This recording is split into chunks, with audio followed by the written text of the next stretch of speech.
지금 여기에 우리에게 주신 주기도문의 힘, 첫 번째로 아버지에게 기도하기에 우리의 기도가 강력합니다라는 주제로 하나님의 말씀을 증거합니다. 이번 주부터 이른바 주기도문 강해를 시작합니다. 많이 들어왔던 주기도문의 이론적 배경과 신학적 배경이 아닌 지금 우리에게 주시는 현실적 의미가 무엇인가를 살펴보려고 합니다. 기도는 하나님과의 깊은 교제이고요. 하나님의 능력을 불러오는 통로이기도 합니다. 그래서 예로부터 믿음의 영웅들은 평상시에 기도를 통해 하나님과 교제해 왔고 결정적인 순간, 위기의 순간, 선택의 순간, 그 결정적인 순간에는 기도로 하나님의 능력과 힘을 받아서 문제를 해결했습니다. 그래서 야고보서 4장 2절을 통해 하나님은 이런 말씀을 주었습니다. 너희는 욕심을 내어도 얻지 못하여 살인하며 시기하여도 능히 취하지 못함으로 다투고 싸우는도다. 너희가 얻지 못함은 구하지 아니하기 때문이요. 얻지 못함은 구하지 아니하기 때문이요. Have not, ask not. 너희에게 없는 것을 바라보지 말고 내가 기도가 없는 것을 바라봐야 됩니다. 아, 이거 없고 저거 없고 저거도 없구나. 거기에 집중하지 말고 내가 기도가 없었구나. 거기에 집중하라. Have not, ask not. 그래서 마귀는 한 가정을, 한 교회를, 한 공동체를 무너뜨리게 하는 방법을 알고 있습니다. 기도를 막아버리는 거예요. 그럼 하나님의 공급하시는 힘, 하나님의 축복이 막히게 됩니다. 자, 기도 없이 성공하려고 드는 것, 기도 없이 무슨 일을 이루려고 드는 것, 그 자체가 하나님이 주신 마음이 아닙니다. 기도가 너무 소중하기 때문에 하나님은 이 땅에 직접 내려오셔서 예수님은 우리에게 이렇게 기도하라고 기도를 가르쳐 주십니다. 그러면 주님이 가르쳐 주신 기도의 핵심이 무엇인가? 정성껏 기도하라인가? 보세요. 정성껏 얼마나 지성을 다하여 기도하는가는 우리 기독교인보다요, 불교 사람들이나 무슬림 사람들이 더 정성 들이는 것 같습니다. 불교에서 100배 기도, 1000배 기도라는 거 아세요? 100번을 절을 해요. 1000번을 절을 하며 기도한대요. 무릎 다 나갑니다. 허리 다 나갑니다. 관절염 있는 사람, 허리 아픈 사람 시도도 못해요. 어떻게 저렇게 하는지 모르겠어요. 그 지성을 알겠습니까?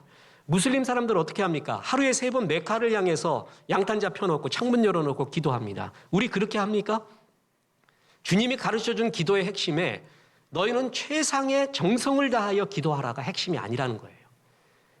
주님이 가르쳐준 주기도문의 핵심의 첫 번째, 그거는 기도의 대상에 있다라는 것입니다. 누구에게 기도하느냐? 우리는 하늘의 아버지에게 기도한다. 그래서 그 기도가 강력하고 힘이 있고 역사를 이룬다라는 것입니다. 그렇습니다. 아버지에게 기도하기에 우리의 기도가 강력한 것입니다. 주님은 첫 번째로 아버지에게 기도하는 거라고 말합니다. 왜 아버지에게 기도하는 것이 강력할까요? 그것은 첫 번째로 하나님 아버지의 은혜를 받기 때문에 그렇습니다. 사람들은 자기 수준으로 삽니다. 신앙도 자기 수준으로 하는 사람이 있어요. 내가 얼마나 뭘 해서 하나님은 나한테 이만큼 복을 주실 것이다. 그게 자기 수준으로 사는 거예요. 그건 자기를 벗어나지 못해요. 신앙이라기보다 자기가 만들어 놓은 룰입니다. 그런데 하나님의 자녀가 되면 이 룰보다 더 큰 하나님의 자녀의 룰로 살아가게 됩니다. 다시 본문 보세요. 6장 9절.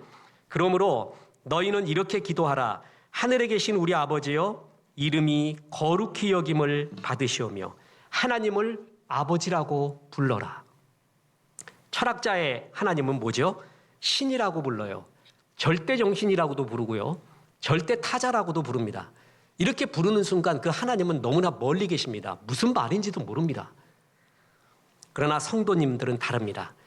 그 유명한 요한복음 1장 12절에 주님은 이렇게 말씀하셨죠. 영접하는 자, 곧 그 이름을 믿는 자들에게는 하나님의 자녀가 되는 권세를 주셨으니 주 예수 그리스도를 구주와 주님으로 영접한 사람은 그때부터 신분이 바뀌게 되는데 하나님의 자녀가 된대요.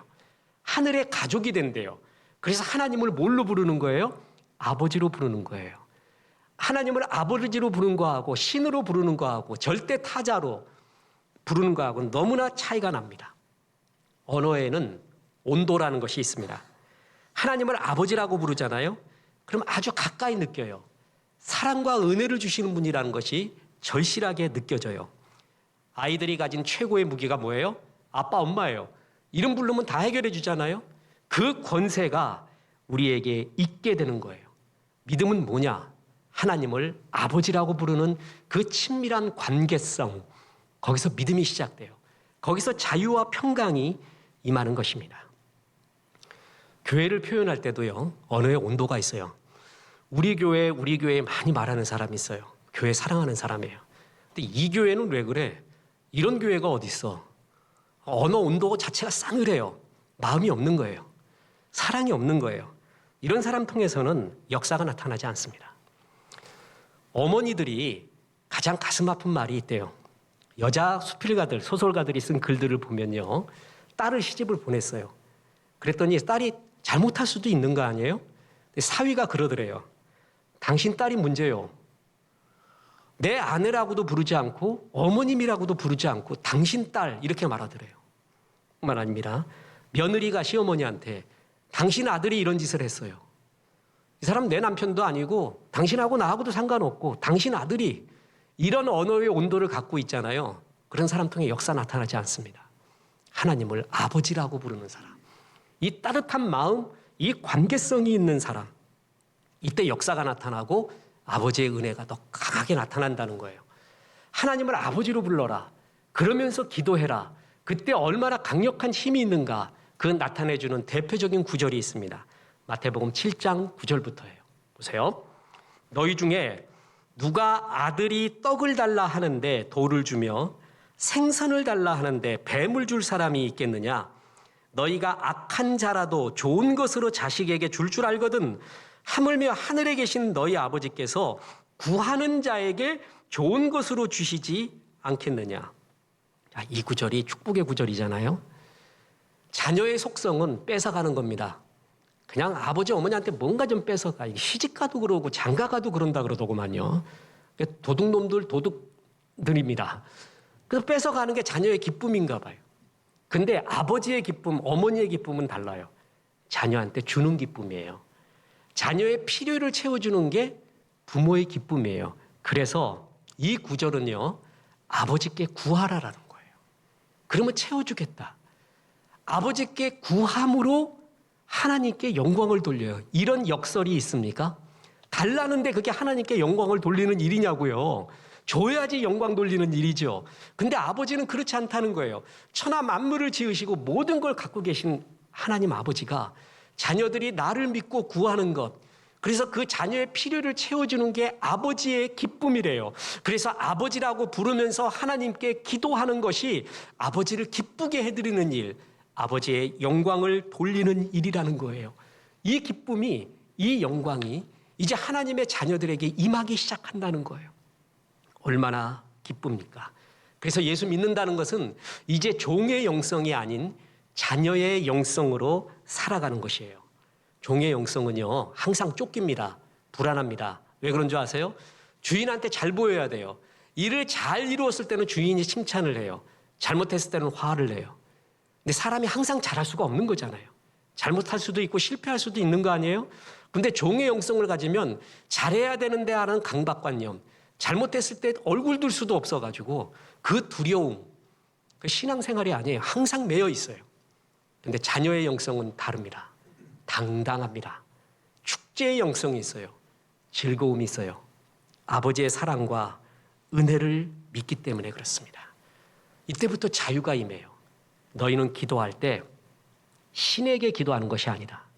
절대 타자에게 기도하는 것이 아니다. 거래처 사장님과 거래하는 것이 아니다.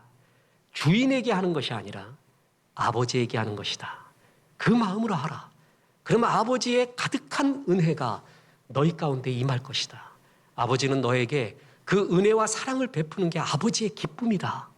이게 얼마나 자유스럽고 얼마나 평강을 주고 영광스러운 주의 약속입니까?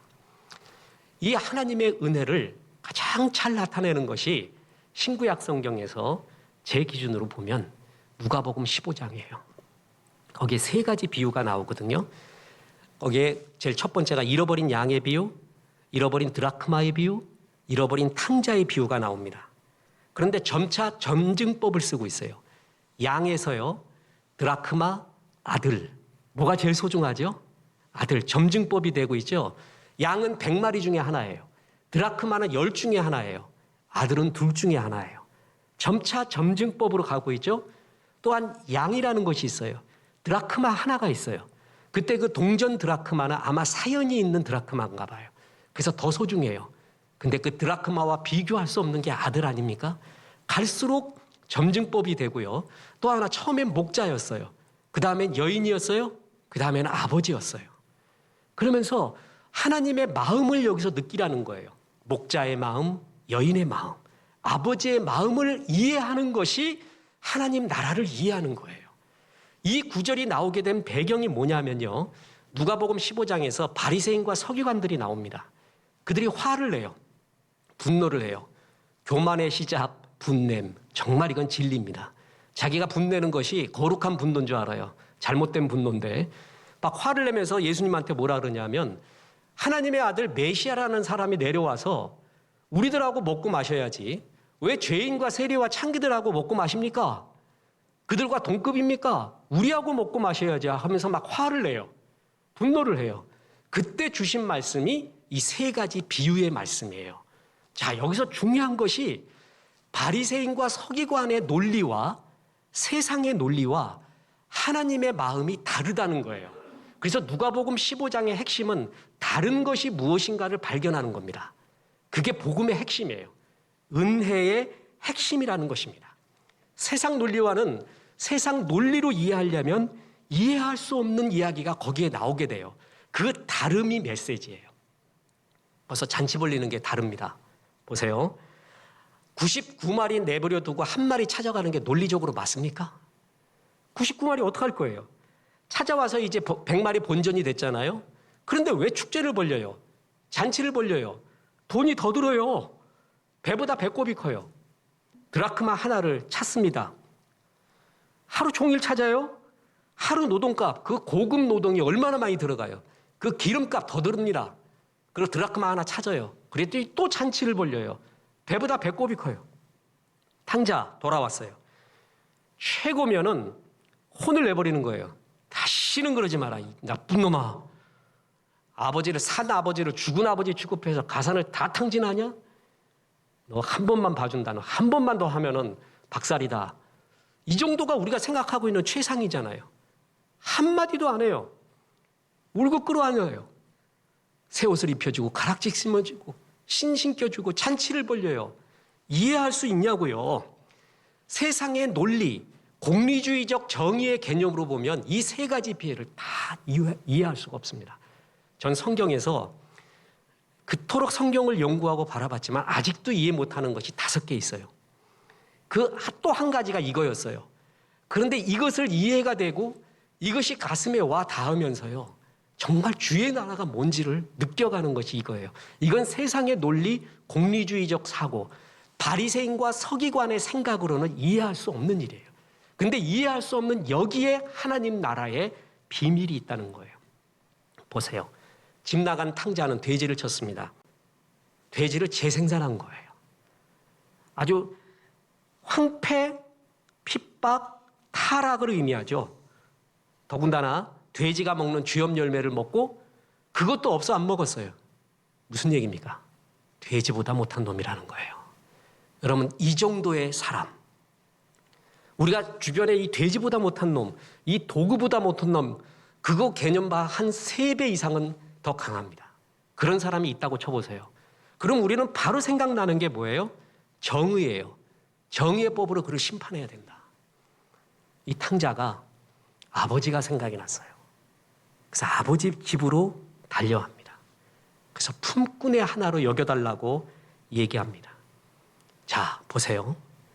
탕자 스스로가 생각하기에 이런 상황에서 최고의 정의, 베스트, 그건 나를 품꾼으로 받아주는 것이다 라는 거예요. 근데 아버지는 품꾼으로 받아주지 않습니다. 똑같은 아들이었습니다. 신분을 회복하고요. 심지어는 잔치를 벌려주고 있습니다.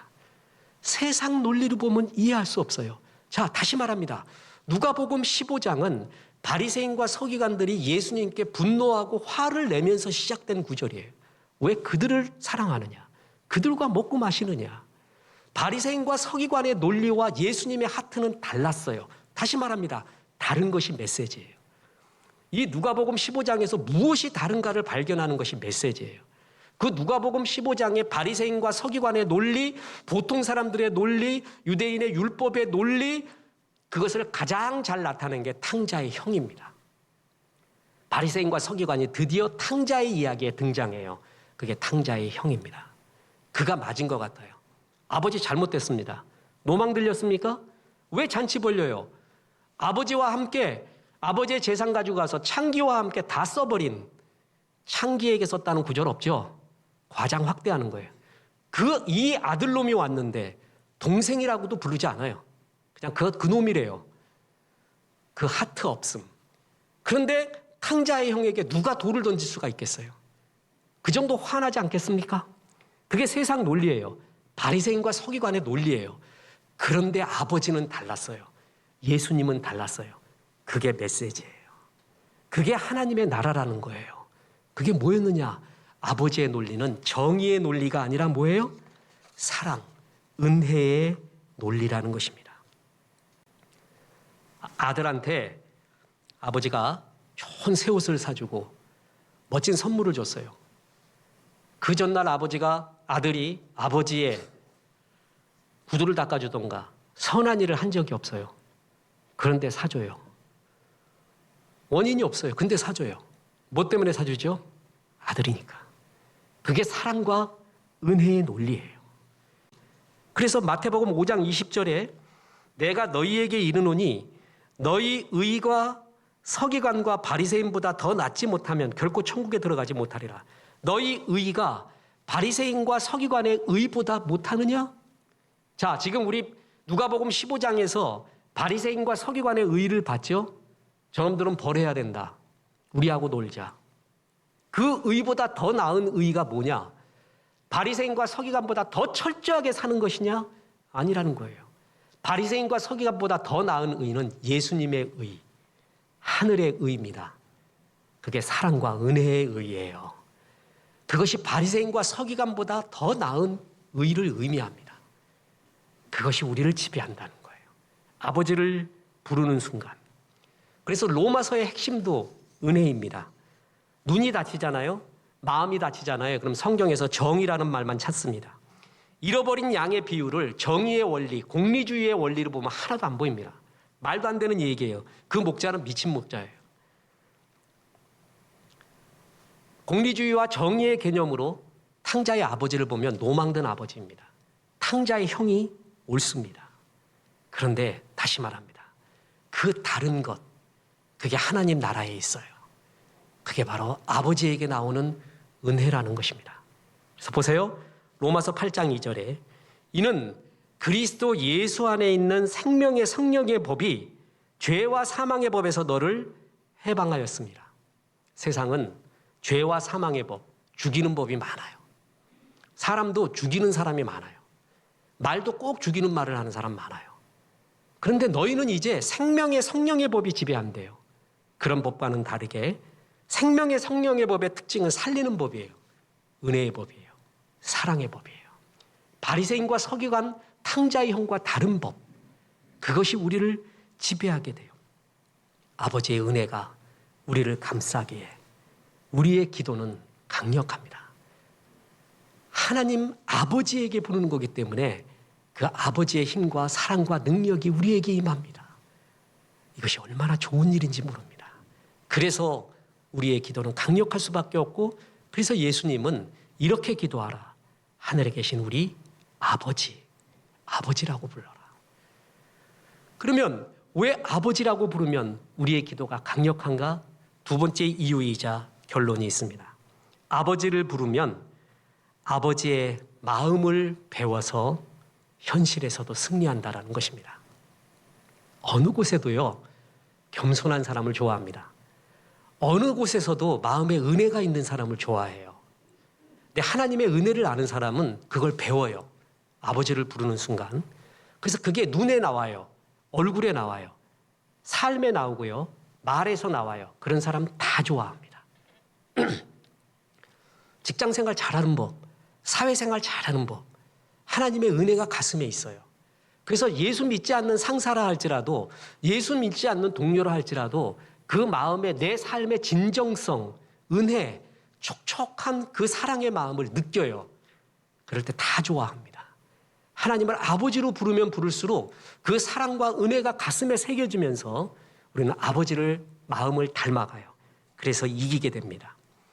목사하기 전에 우리 장인어른 사업을 도와드렸습니다. 그래서 이제 대화를 하고 거기서 저도 어떤 중책을 맡아서 일을 하고 있었는데 그 사원들 중에서요. 월급날 되잖아요. 사장님은 그렇대요. 왜 이렇게 빨리 돌아오는지를 모르겠대요. 장인어른이 하는 말이 신발 벗고 저 옥상에서 뛰어내린 사장의 마음을 이해한대요. 집세는 나가지. 그리고 사원들 월급은 줘야 되지. 매출은 없지. 3년은 기다려야 매출이 나오거든요. 그동안에 컨텐츠 아무리 좋아도 마케팅 좋아도 자본력 딸리면 무너지는 거예요. 그런 입장에서 한 사원이 있었어요. 그 친구는 꼭 월급 받을 때마다 고맙습니다. 사장님 어려우신데 월급 주셔서 감사합니다. 그거를 해요. 그 말을. 아버님이 걔를 제일 좋아했어요. 아무것도 아닌데 쟤한테는 감동이 있대. 사람이 됐대. 사람도 감동이 있고 은혜를 감사하는 마음이 있으면 그 사람 좋아합니다. 하나님 말씀 잘 믿어서 아버지 하나님께 잘 기도해서 아버지 마음 품고 있잖아요. 그럼 사람들도 그를 참 좋아합니다. 오늘 책에서 읽은 수기입니다. 한 신부가 있었는데 그 신부 가정의 부모가 모두 장애인입니다. 아버지는 척추장애인, 어머니는 시각장애인. 근데 그 딸은 참 밝고 유능하고 예쁜 딸이었어요. 이 딸이 부모님만 생각나면 위축이 됐습니다. 상처도 많이 입었고요. 그 남자친구와 깨진 경험도 있었습니다. 근데 사실 더 아픈 건 부모님이거든요. 부모님은 더 아프죠. 어느 날 부모님이 서로 이런 말을 했습니다. 여보, 우리 때문에 딸이 시집을 못 가는구려. 우리 건강한 작은 집에 입양시키는 것이 어떻겠소? 그리고 결혼식에는 우리 같은 사람은 가지 않는 게 나을 것 같소. 그 말을 합니다. 그걸 딸이 듣습니다. 그때 처음으로 어머니 아버지의 마음을 느끼게 됩니다. 한없이 웁니다. 회개합니다. 그전까지는 나를 힘들게 하는 부모님만 알았어요. 우리 부모님은 왜 이 모양이라서 나를 힘들게 하는가? 그게 다였어요. 근데 아픈 부모의 마음을 이해하기 시작을 합니다. 그때 그는 회개합니다. 가슴에 와 닿았습니다. 남자친구에게 고백을 합니다. 우리 부모님 장애인이야. 근데 나를 참 사랑해. 그 고백을 했더니 남자친구가 굉장히 호의적인 반응을 보여주면서 이해를 해요. 그 남자친구의 부모님도 그렇구나. 그런데 그런 힘든 상황에서도 이렇게 예쁘게 자란 딸을 보니까 그 가정이 참 사랑이 넘치는 멋진 가정이네. 잘 자랐네. 그런 며느리가 우리 집에 오는 건 복이지. 이렇게 말하더래요. 사람이 가슴에 은혜가 있잖아요. 부모의 사랑이 있잖아요. 그게 말로, 언어로, 눈빛으로, 삶으로 나오는 사람은 사람도 다 좋아합니다. 부자와 나사로 이야기 잘 아시죠? 그 부자는 이름도 없습니다. 세상에서는 이름이 대개 있을지 몰라도 하나님은 이름도 기억하지 않습니다. 그 부자 세상의 논리로 보면 나쁜 사람 아니었어요. 가족을 끔찍히 생각했죠. 지옥 가서도 가족 생각한 사람이에요. 그리고 파티를 좋아했어요. 아마 이름을 열화당, 여기서 우리 인생을 즐거워하자라는 이름으로 지어놓고 수많은 시인 묵객들을 끌어다가 파티했던 사람. 멋진 사람이었어요. 근데 이 사람의 문제가 뭐였어요? 이 사람이 힘이 약한 사람, 가난한 사람의 것을 강포하고 빼앗고 강탈한 데에 그 사람의 악이 있었던 게 아니에요. 그 사람의 문제가 뭐였죠? 그 사람은 자기 집 앞에서 거지가 하나 있었는데 그 거지가 하도 배가 고프고 상처가 나 있는데 개들이 핥을 정도의 비참한 사람인데 그를 보지 않은 것이에요. 보지 않았는지 보지 못했는지 보고도 안 본 척한 건지 보려는 마음이 없었는지 그건 모르겠습니다. 뭐예요? 마음이 없었던 거죠. 그 약자에 대한 마음이 없었던 것. 그럼 그것이 그가 남의 것을 뺏었지는 않지만 아비의 마음이었고 사랑과 은혜의 마음이 없었던 게 그의 문제였어요. 요셉을 보십시오. 요셉은 자기 코도 석자입니다. 근데 감옥에 들어가서도 이웃에 대해 민감했습니다. 떡 맡은 관원, 술 맡은 관원이 얼굴에 근심빛이 있으니까 그걸 캐치해낼 수 있는 민감성이 있어요. 보통 사람들은 자기에 대해서는 예민합니다. 누가 나한테 무슨 소리 하는가, 누가 나한테 상처 주었는가, 이거에 대해서 아주 민감해요. 남이 나를 어떻게 생각하는가, 이거에 대해서 아주 예민해요. 근데 이웃의 필요에 대해서는 아주 둔감해버려요. 요셉은 예민할 수 있는 상황이었거든요. 근데 그 예민보다 이웃을 향한 민감함으로 자기의 삶이 있었어요. 그런데 다 요셉을 좋아하는 거예요. 이런 사람 다 좋아해요. 남보다 앞서가는 탁월한 능력이 있는 게 성공하는 게 아닙니다. 아버지의 마음, 하나님의 마음을 가진 사람이 결국은 승리하고 사람들이 좋아합니다. 어느 집사님이 이런 말합니다. 목사님, 이 시대에 참 리더가 부족합니다. 진짜 성경적인 리더가 누구라고 생각합니까? 어떤 사람이 성경적 리더십을 가지고 있는 사람입니까? 여당 봐도 야당 봐도 뭘 봐도 다 똑같습니다. 우리 모두. 성경적 리더십에 대해서 모든 시리즈가 끝나면 해주면 좋겠습니다 라고 대화를 했어요. 좋은 마음입니다. 성경적 리더십이요. 최고의 목사, 최고의 구역장, 최고의 집사님. 고린도전서 4장 15절 보십시오. 그리스도 안에서 1만 스승이 있으되 아버지는 많지 아니하니 그리스도 예수 안에서 내가 복음으로써 너희를 낳았습니다. 세상에 수많은 스승 같은 지적을 하는 리더는 많다. 이걸 꾼이라고 하죠. 꾼과 리더는 달라요. 꾼은 지적하는 사람이에요. 리더는 아픔을 갖고 있는 사람이에요. 그래서 그 아픔을 감싸주고 세워주려는 사람이에요. 그게 아버지의 마음을 가진 사람. 진짜 리더는 그렇습니다. 이런 사람이 필요한 거예요. 보세요. 구약 성경에 말라기가 마지막이라 그랬죠. 그리고 400년의 긴 공백이 있고 마태복음이 시작이 돼요. 구약 성경 말라기 제일 마지막 구절이 4장 6절이에요. 거기에 보면 저주에 대한 말이 나옵니다. 보세요. 그가 아버지의 마음을 자녀에게로 돌이키게 하고 자녀들의 마음을 그들의 아버지에게로 돌이키게 하리라. 돌이키지 아니하면 두렵건대 내가 와서 저주로 그 땅을 칠까 하노라 하시니라. 그래서 어떤 구약학자는 그 400년의 침묵기를 저주기라고 해요. 왜냐하면 이 구절을 이야기하면서 자 보세요. 우리는 말라기 4장 6절이 한글 성경으로 읽으니까 이렇게 되잖아요. 히브리어 성경 원본에는요. 웨, 헤시브, 레브, 아보트 알바님 그렇게 쭉 나가다가 에타 아레츠 헤렘 그러고 나와요. 맨 마지막 글자가 구약의 맨 마지막 글자가 헤렘이에요. 그 헤렘의 뜻이 뭔지 아십니까? 저주입니다. 말라기 4장에서는 저주의 뜻을 말해요. 아버지가 마음을 자녀에게로 돌이키고 자녀가 아버지에게로 마음이 돌이켜진 상태. 그러니까 뭐예요? 그 하트가 없는 거예요. 그 자체를 저주라고 말하는 거예요. 자, 교회의 저주가 있습니다. 저주받은 교회가 있어요. 목사가 성도들이 아비의 마음이 없어요. 사랑과 은혜가 없어요. 한 공동체가 저주받은 공동체가 있습니다. 공동체의 리더가 구성원들이 사랑과 은혜와 이런 아비의 마음이 없어요. 어머니는 어머니인데 어머니의 마음이 없어요. 저주받은 거예요. 아버지는 아버지인데 아버지의 마음이 없어요. 그게 저주받은 거예요. 그럼 회복이 뭐냐? 회복은 아비의 마음을 회복하는 거예요. 어미의 마음을 회복하는 것. 탕자의 형은 불성실했기 때문에 그가 지탄받은 것이 아니에요. 그는 누구보다 성실했어요. 그런데 하트가 없었어요.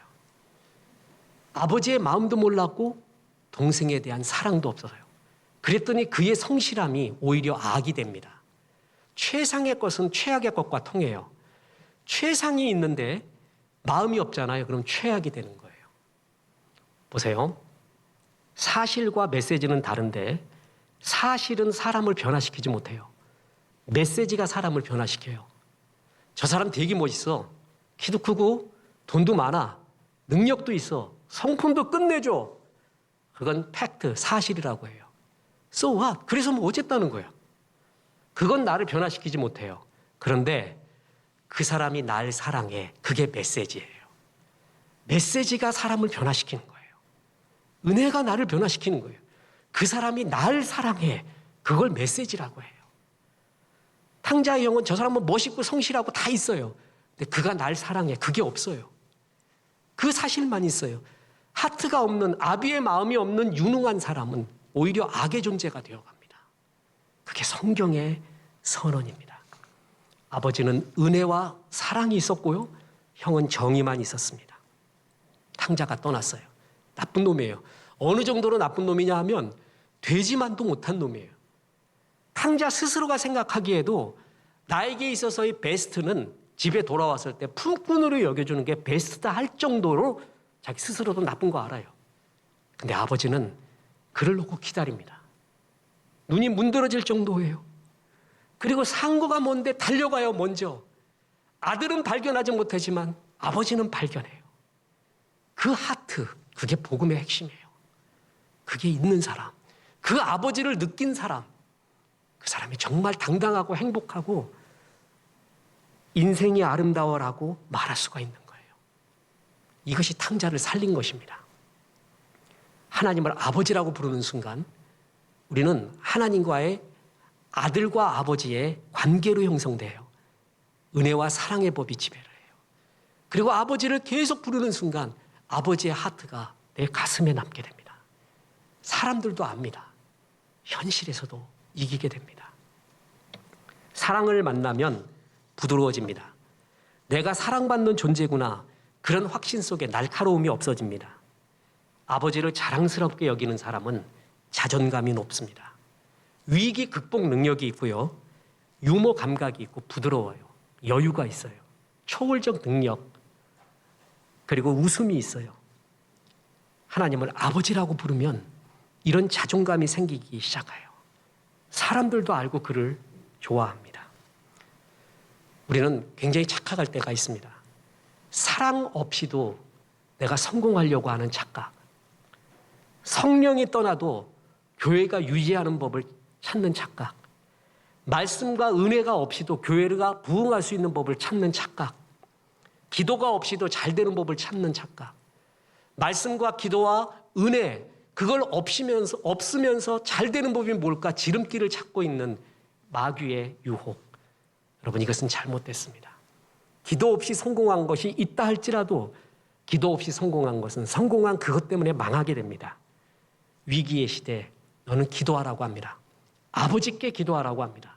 아버지께 기도하는 것은 관계의 회복이고 관계의 아름다움이고 사랑과 은혜 속으로 들어가는 거예요.